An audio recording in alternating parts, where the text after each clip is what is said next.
Hello everyone, how are you all? I hope you all are good. So आज के video में हम लोग डिस्कस करने वाले हैं क्लास 10 मैथ्स एनसीईआरटी एक्सरसाइज 8.1 के कुछ क्वेश्चंस के सॉल्यूशंस। स्टार्ट करते हैं क्वेश्चन नंबर 1 से। क्वेश्चन नंबर 1 में दिया हुआ है कि एक ट्रायंगल एबीसी है और यहाँ पर जब भी ट्रायंगल की बात होगी तो वो हमेशा राइट एंगल ट्रायंगल होगा ट्रिग्नोमेट्री में। सो राइट एंगल्ड है बी पे, जैसे मैंने बोला था। राइट एंगल्ड आप यहाँ पर जो एबीसी ट्रायंगल में बी को 90 डिग्री जहाँ पर होगा उसके पास डिनोट करोगे या लिखोगे, ठीक है।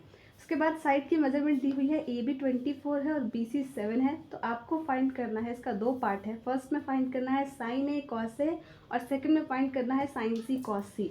तो हमें साइन ए का फॉर्मूला पता है कि वो होता है साइन ए नहीं, अगर हम लोग सिंपली साइन थीटा की फॉर्मूला को याद करें तो that is perpendicular upon hypotenuse. तो आपको पता होगा कि एक राइट ट्रायंगल में ये वाला साइड परपेंडिकुलर होता है जहाँ पर 90 डिग्री बना होता है, और ये बेस और बेस के सामने वाला साइड ये आपका हाइपोटेनस, ये सबसे लॉन्गेस्ट साइड होता है। तो अभी उसके बारे में बात नहीं करेंगे। कमिंग टू दैट पॉइंट कि आपको फाइंड करना है साइन ए कॉस ए और सेकंड वाले में साइन सी कॉस सी। तो हमने फॉर्मूला तो पढ़ लिया था कि भाई साइन या कॉस फाइंड करने के लिए आपको परपेंडिकुलर बाय हाइपोटेनस या बेस बाय हाइपोटेनस लिखना होगा, लेकिन कुछ चीज़ें यहाँ पर कुछ अलग दिख रही होगी कि साइन ए एक में फाइंड करना है और साइन सी, ऐसे कैसे हो सकता है?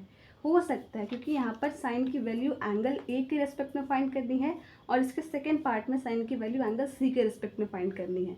सो कैसे अभी डिस्कस करेंगे साइन ए और कॉस ए। तो अगर हम लोग एंगल ए के रिस्पेक्ट में बात करें तो अगर एंगल ए आपको अच्छे से देखना है विजुअलाइज करके तभी ये समझ आएगा। तो ए है, आपको परपेंडिकुलर चाहिए तो ये आपका बेस हो गया। अगर हम लोग ए एंगल से बात कर रहे हैं तो ये बेस हो गया, तो परपेंडिकुलर देन ये हो गया बी सी, और हाइपोटेनस तो आपका ए से ही रहेगा। तो साइन का फॉर्मूला होता है परपेंडिकुलर अपॉन हाइपोटेनस। तो ए बी बाई ए सी कर देना है। आई थिंक समझ में आ गया होगा। ए बी बाई ए सी नहीं, सॉरी, बी सी बाई ए सी करना है क्योंकि ए के एंगल ए के रिस्पेक्ट से आपका परपेंडिकुलर बी सी बनेगा।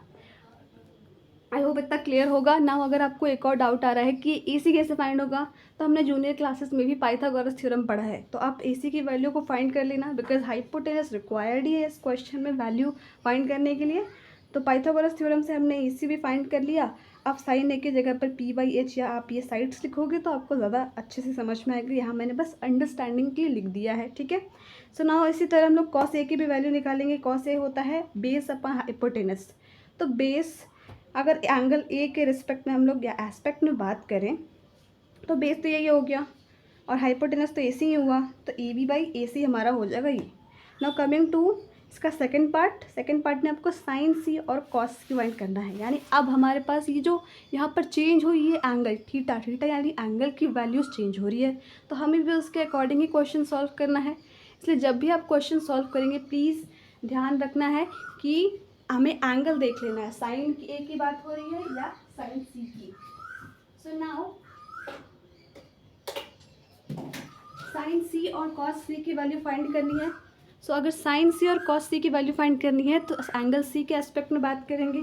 अगर एंगल सी यहाँ पर है तो ये तो बेस हो गया, ये परपेंडिकुलर, ये हाइपोटेनस, ये नॉर्मल ट्रायंगल। तो आप इजीली निकाल पाओगे साइन सी और कॉस सी की value, just simple perpendicular upon hypotenuse और बेस अपॉन हाइपोटेनस। तो ये क्वेश्चन सॉल्व हो गया। Now coming to question number 2। Question number 2 में आपको एक फिगर दिया हुआ है। ये फिगर यहाँ पर आपको ये 12 है, ये 13 है। आपको बताना है कि फाइंड टैन पी और कॉट आर। सेम जैसे अभी हमने इसमें सॉल्व किया, यहाँ पर भी आपको एंगल चेंजेस है, एक में टैन पी है और एक में कॉट आर है। तो आपको टैन पी की वैल्यू एंगल पी के एस्पेक्ट में निकालनी होगी, देन कॉट आर की वैल्यू एंगल आर के। तो इसके फॉर्मूलाज आपको याद करने सबसे पहले ज़रूरी है, देन क्वेश्चंस को अच्छे से पढ़ना, ठीक है। तो सिंपली आपको क्या फाइंड करना है, टैन और कॉट की वैल्यू, लेकिन टैन पी और कॉट आर जो भी वैल्यू फाइंड करनी होगी पी के एस्पेक्ट में या आर के एस्पेक्ट में, सबसे पहले थर्ड साइड भी फाइंड करना होगा, बिकॉज दो ही दिया हुआ है हमें, तो तीसरे की भी ज़रूरत होती है। सिंपली राइट एंगल ट्रायंगल है, पाइथागोरस थ्योरम लगाओ तो ये आ जाएगा, यानी बड़े वाले साइड से हाइपोटेनस से उसको माइनस करने पर क्यू आर आ जाएगा। So now coming to tan P. Again tan P यानी टैन का फॉर्मूला क्या होता है, परपेंडिकुलर अपॉन बेस। तो पी एंगल के एस्पेक्ट में बात करेंगे तो परपेंडिकुलर क्यू आर हो जाएगा और बेस पी क्यू होगा। नाउ कॉट आर अगर यहाँ पर आर एंगल के एस्पेक्ट में बात करेंगे तो कॉट का फॉर्मूला होता है base upon perpendicular. Okay, so simply यहाँ पर जस्ट फॉर्मूला लगाया, उसके बाद जो आपको कैलकुलेट करना था tan p और cot r दोनों को कैलकुलेट करोगे तो ये आंसर 0 ही आया। ना coming to question number 3, question number 3 में दिया हुआ है आपको ये चीज़ें गिवन है कि साइन a बराबर है 3/4, calculate cos a and tan a। तो सिंपली जस्ट आपको यहाँ पर फॉर्मूला की नॉलेज को यूज़ करना है। Sine a is equals to 3/4, तो वो परपेंडिकुलर बाय अपन हाइपोटेनस होता है। तो अगर आप एक ट्रायंगल बना रहे हो, राइट ट्रायंगल ही बनेगा, तो उसमें परपेंडिकुलर वाले जो साइड की वैल्यू होगी वो 3 होगी। आप यहाँ पर कोई वेरिएबल पे लिख सकते हो साथ में 3x और 4x, जिससे आप बेस भी फाइंड कर लो। बट ये डायरेक्टली मैंने यहाँ पर बेस फाइंड कर दिया पाइथागोरस थ्योरम लगाकर, जो आएगा √7। अब कॉस से टाइन ए फाइंड करना है, सिंपली फॉर्मूला यूज़ करना है, उसके बाद वैल्यूज़ को पुट कर दो, आपका आंसर आ जाएगा। I hope it is clear. ना कमिंग टू क्वेश्चन नंबर 4, आपको 15 cot a बराबर 8 दिया हुआ है एंड आपको इससे फाइंड करना है साइन a और सेक a। तो एक और बात जो मैं बोल रही थी, एंगल हमेशा देखना है। तो यहाँ पर cot a है और आपको पूछ भी रहा है साइन a और सेक a, यानी सब एंगल एक ही एस्पेक्ट में ही है। तो सिंपली जस्ट अगर हमें साइन ए की वैल्यू फाइंड करनी है तो आपके माइंड में एक क्वेश्चन आना चाहिए कि वो p/h होता है, लेकिन cot a हमारा b/p होता है, यानी h नहीं है। तो h निकालना है, पाइथागोरस थ्योरम यूज़ करो और उससे h निकालना है, ठीक है। ये 15 cot a बराबर 8 था, तो cot a करोगे तो ये मल्टीप्लाई में इधर आ जाएगा डिवाइड में। सिंपली आपने पाइथागोरस थ्योरम से h की भी वैल्यू निकाल ली ना, साइन ए की वैल्यू निकाल लो और सेक की। सेक कॉस का रेसिप्रोकल होता है। आपको ये फॉर्मूला अगर नहीं आया तो प्लीज़ याद करो, because trigonometry is all based on this formulas only. ना coming to question number 5, simply आपको क्या करना है, यहाँ पर आपको क्वेश्चन में गिवन है कि सेक थीटा, यहाँ पर ए थीटा कुछ भी दिया हो सकता है, बिकॉज यहाँ पर कोई भी हम एक वेरिएबल एंगल ले रहे होते हैं, ठीक है। 13/12, तो सेक की फॉर्मूला क्या होती है, हाइपोटेनस अपॉन बेस। ओके, ये याद रखना है, तब आपको इजीली ये समझ आ जाएगा, सॉल्व भी हो जाएगा। और उसके बाद आपको बोला गया है कि calculate all the trigonometric function, यानी जितने होते हैं साइन, कॉस, टैन, कॉट, सेक, कॉसेक, सेक तो दिया हुआ है, इससे आपको बचे हुए निकालने हैं। तो ये एच और बी तो है। अगर हमें सारे ट्रिग्नोमेट्रिक फंक्शंस कैलकुलेट करने हैं तो हमें एक और चाहिए होगा पी। उसको पाइथागोरस थ्योरम से हाइपोटेनस और बेस पे से माइनस करके, हाइपोटेनस से बेस माइनस करके आपका पी आ जाएगा, यानी परपेंडिकुलर डिस्टेंस। देन आपके पास तीनों डिस्टेंस आ गई एक ट्रायंगल की साइड की। अब ट्रिग्नोमेट्रिक का डिफरेंट जो फंक्शंस है साइन, टाइन, उसके फार्मूला के अकॉर्डिंग पुट करके आप उसकी वैल्यूज़ लिख दो, या ज़्यादा फार्मूला नहीं पुट करना है तो जो रेसिप्रोकल होते हैं उसमें डायरेक्टली उसका रेसिप्रोकल वैल्यू पुट कर दो, सिंपल। ये क्वेश्चन नंबर 6 यहाँ पर नहीं है, बिकॉज इसका मैं एक अलग से ही वीडियो बनाऊंगी, that requires an explanation, better explanation, ठीक है। आई होप इतना क्लियर होगा। ना कमिंग टू क्वेश्चन नंबर 7 में क्या दिया हुआ है कि कॉट थीटा बराबर 7/8, तो आपको ये फाइंड करना है। ओके, सो अगर आपको कॉट थीटा की वैल्यू दी हुई है तो आप इससे यहाँ पर क्वेश्चन में देखो तो साइन और कॉस है, तो कॉट से साइन और कॉस निकाल लोगे, आप निकाल सकते हो बिल्कुल। हमने यहाँ पर कॉट का फॉर्मूला क्या होता है, बेस अपॉन परपेंडिकुलर, लेकिन जब हम कॉस की या साइन की बात करते हैं तो उसमें हाइपोटेनस की भी ज़रूरत होती है। तो आपको हाइपोटेनस पाइथागोरस थ्योरम से मिल जाएगा √113। ओके, नाउ आपको ये फाइंड करना था इसकी वैल्यू। तो साइन थीटा की वैल्यू क्या होती है p/h और कॉस थीटा की होती है b/h। तो सिंपली आपको बस वही करना है, यहाँ पर p और h की वैल्यूज़ को पुट करना है, और यहाँ पर एक आइडेंटिटी लगाई है मैंने, जिससे आपका सोल्यूशन थोड़ा ईजी हो जाए, थोड़ा लेंदी ना हो ज़्यादा, बिकॉज 1 + sin थीटा है, 1 - sin थीटा है, तो एक आइडेंटिटी होती है ना, a + b × a - b is equals to a² - b²। तो ये 1 का स्क्वायर माइनस p/h का होल स्क्वायर। फिर ये सेम मैंने डिनोमिनेटर के साथ भी किया है, और सिंपली यहाँ पर वैल्यूज़ को पुट करना है। एक बात याद रखना है, जब भी अंडर रूट में रहता है तो अगर ये स्क्वायर हो रहा है तो इसका रूट हट जाता है, ठीक है, 2 बार मल्टीप्लाई हुआ ना। अब सिंपली इसको सॉल्व करो, अब आपका आंसर आ जाएगा। आई होप इतना क्लियर होगा ना। कॉट स्क्वायर थीटा की भी वैल्यू फाइंड करनी थी, तो क्वेश्चन में खुद ही कॉट थीटा की वैल्यू दी हुई थी, तो उसका स्क्वायर कर देंगे सिंपली। आई होप इतना क्लियर होगा ना। Coming to question number 8, same, हर क्वेश्चन रिपीट हो रहा है, बस कुछ क्वेश्चन की वैल्यूज़ को फाइंड करना है, ठीक है। तो इसमें आपको बताना है कि 3 cot a बराबर 4 है, तो अगर ये 1 - tan² a upon 1 + tan² a is equals to cos² a - sin² a। देखकर पहली बार ये क्वेश्चन को घबराना बिल्कुल नहीं है।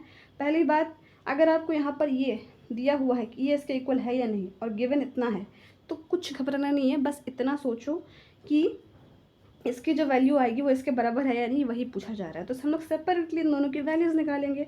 लेकिन क्वेश्चन में तो हमें बस कॉट दिया हुआ है, और अब तक हमने इतने क्वेश्चंस तो कर ही लिए कि समझ आता है कि अगर कॉट दिया हुआ है तो आप पाइथागोरस थ्योरम से एच निकालो। एच के बाद जो भी, अगर टैन पूछ रहा है तो टैन के फॉर्मूला पे पुट करके इसकी वैल्यू निकालो। अगर साइन पूछ रहा है तो हाइपोटेनस आ ही गया है, बेस परपेंडिकुलर पहले से है, बस जस्ट फार्मूलाज पे वैल्यू पुट करो। तो यहाँ पर आप देख सकते हो ये सेपरेटली है, यानी कि इक्वल टू मैंने साथ ही में चलाया इसको LHS और RHS को इक्वल टू की है या नहीं। अगर आ गया तो हाँ जी बिल्कुल इक्वल है। यहाँ पर थोड़े एरर्स हो जाते हैं, मुझसे भी हुए हैं, मैं सही बता रही हूँ, इसलिए कोई घबराने की बात नहीं है, प्रैक्टिस करेंगे और अच्छे से आएगा। ठीक है, तो इसकी वैल्यू इक्वल है because 7/25 is equals to 7/25i। अगर आपको ये क्लियरली विजिबल नहीं है तो I will try to make sure कि आपको ये नोट्स मैं डिस्क्रिप्शन बॉक्स में शेयर कर दूँ। Okay, so now coming to question number 9। Question number 9 भी आई थिंक वैसा ही है, बिल्कुल वैसा ही है। एक ट्रायंगल ABC है, राइट एंगल B, और tan A की वैल्यू आपको दी हुई है। अगर tan दिया हुआ है तो वो P/B होता है। साइन A, यहाँ पर आप देख लो, जो हमने फर्स्ट क्वेश्चन स्टार्टिंग की थी ना कि साइन A cos C यानी एंगल का एस्पेक्ट चेंज हो रहा है, तो आपको जो यहाँ पर cos की जगह वैल्यूज़ डालनी है बेस अपन हाइपोटेनस की, वो एंगल C के एस्पेक्ट में डालनी है, और इस वाले में एंगल A के एस्पेक्ट में, यानी ट्रायंगल से देख कर विजुअलाइज कर कर कि हाँ यहाँ पर अगर एंगल A ले रहे हैं हम तो कौन सा हाइपोटेनस होगा या कौन सा परपेंडिकुलर होगा। जस्ट अपने नोटबुक को थोड़ा सा टर्न करो, आपको ये इजीली समझ में आ जाएगा। अगर एंगल A साइन A ले रहे हो तो ये एंगल है, ठीक है, अगर ये एंगल हमने माना टर्न किया तो वो परपेंडिकुलर अपॉन हाइपोटेनस होता है ना साइन A का, तो ये परपेंडिकुलर हो जाएगा बिकॉज 90 डिग्री इधर दिख रहा है हमें, और ये हाइपोटेनस तो AC रहेगा। सिमिलरली कॉस C के साथ, तो इस तरह से आपको और भी जो साइन कॉस A है, कॉस A बोला जा रहा है तो फिर इसको एंगल मानना है। देन सिंपली जस्ट इसको सॉल्व करना है। आई होप अब तक क्लियर होगा, पूरा सोल्यूशन यहाँ पर दिया हुआ है। इफ़ यू वांट, अगर आपको इसमें भी कोई दिक्कत है तो आप मुझे कमेंट सेक्शन में बता सकते हो। So that's all about this question. इसके 2 पार्ट्स है, दोनों में सेम करना है। Now coming to question number 10। Question number 10 में क्या है कि एक ट्रायंगल PQR है, आप चाहो तो फिगर भी बना सकते हो, फिगर बनाने से हेल्प मिलती है क्वेश्चन को समझने में। राइट एंगल एट Q पे राइट एंगल है, और आपको PR प्लस QR दिया हुआ है 25 और PQ दिया हुआ है 5, तो आपको sign P cos P tan P, यानी यहाँ पर एक चीज़ तो कॉमन हुई कि आपको सब P एंगल के ही एस्पेक्ट में फाइंड करना है, यानी ये इसको फिर टर्न करना पड़ेगा।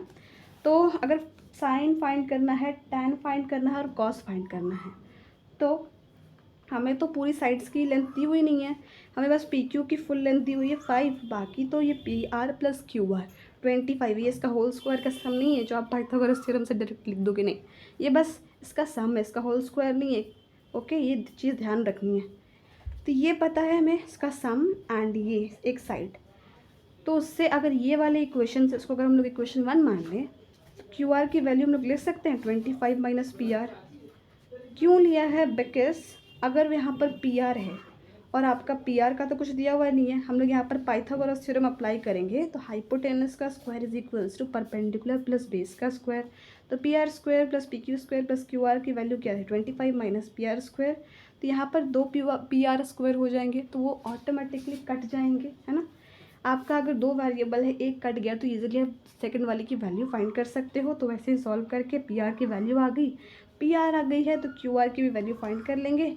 अब आपके पास सारे साइड की वैल्यू आ गई है, सिंपली इसको आप टर्न करो एंड एंगल P के एस्पेक्ट में कौन बेस होगा, कौन परपेंडिकुलर होगा, कौन हाइपोटेनस होगा, जस्ट ये तो पता चल ही गया हमें, ये बेस या परपेंडिकुलर या हाइपोटेनस। तो साइन कॉस P और tan P की वैल्यू फाइंड करो। 2 की वैल्यू यहाँ फाइंड की हुई है, थर्ड की आप खुद से फाइंड करना। ओके, आई होप ये क्लियर होगा। एंड मुझे कमेंट सेक्शन में बताना आपको 11 यानी कि ट्रू फॉल्स का भी एक्सप्लेनेशन चाहिए या नहीं। Thank you so much for watching this video.